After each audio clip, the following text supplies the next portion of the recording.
હવે ડેટા પર પણ એક નજર કરવી પડે. 2019થી 2021 દરમિયાન જમ્મુ કાશ્મીરમાંથી 9,765 મહિલાઓ ગાયબ થઈ, જેમના વિશે કોઈ પણ પુરાવા મળ્યા નથી.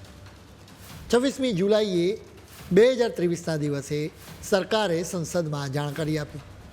મિસિંગ મહિલાઓ અને બાળકીઓના મામલે કેન્દ્ર શાસિત પ્રદેશોમાં દિલ્હી પછી જમ્મુ કાશ્મીર બીજા સ્થાને આવે છે.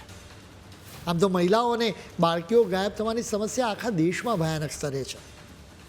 જમ્મુમાં હિન્દુ દીકરીઓ અને મહિલાઓના ગાયબ થવા પાછળનું કારણ ચોંકાવનારું છે. એક સમયે આતંકવાદનું કેન્દ્ર ક્યારેક કાશ્મીરની ખીણ હતું, ત્યાં આજે સુરક્ષા દળો એવો લોખંડી બંદોબસ્ત કર્યો છે કે આતંકવાદીઓ માટે સરહદ પારથી ઘૂસણખોરી કરવી મુશ્કેલ થઈ ગઈ છે. એટલે આતંકવાદીઓએ પોતાનો રસ્તો બદલ્યો. હવે જમ્મુ પર તેમની નજર છે. જમ્મુના પહાડી અને જંગલ વિસ્તારોમાંથી ઘૂસણખોરીના પ્રયાસો થઈ રહ્યા છે. જ્યારે કોઈ આતંકવાદી પાકિસ્તાનથી સરહદ ઓળંગીને જમ્મુમાં પ્રવેશે ત્યારે તેને લોકલ સપોર્ટની જરૂર તો પડે. તેના રહેવા માટે આશરો જોઈએ, તેને ભોજન પણ જોઈએ, તેને રસ્તા બતાવનાર માણસો પણ જોઈએ.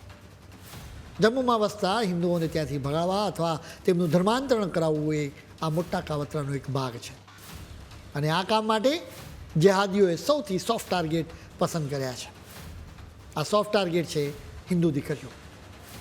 સવાલ એ છે કે શા માટે દીકરીઓને ટાર્ગેટ કરાય છે? કારણ કે એક દીકરી ગાયબ થાય એટલે આખો પરિવાર ભાંગી પડે. જ્યારે સમાજમાં ભય પેદા થાય ત્યારે લોકો પલાયન કરવા મજબૂર બને. આ કોઈ સામાન્ય પ્રેમ પ્રકરણ કે ભાગી જવાના કિસ્સાઓ નથી.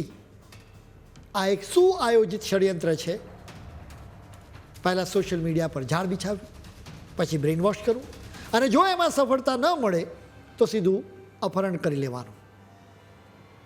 આનો હેતુ જમ્મુના હિન્દુ વસવાટવાળા વિસ્તારોમાં આખી ડેમોગ્રાફી બદલવાનો અને સનાતન સંસ્કૃતિના પાયા હચમચાવવાનો છે.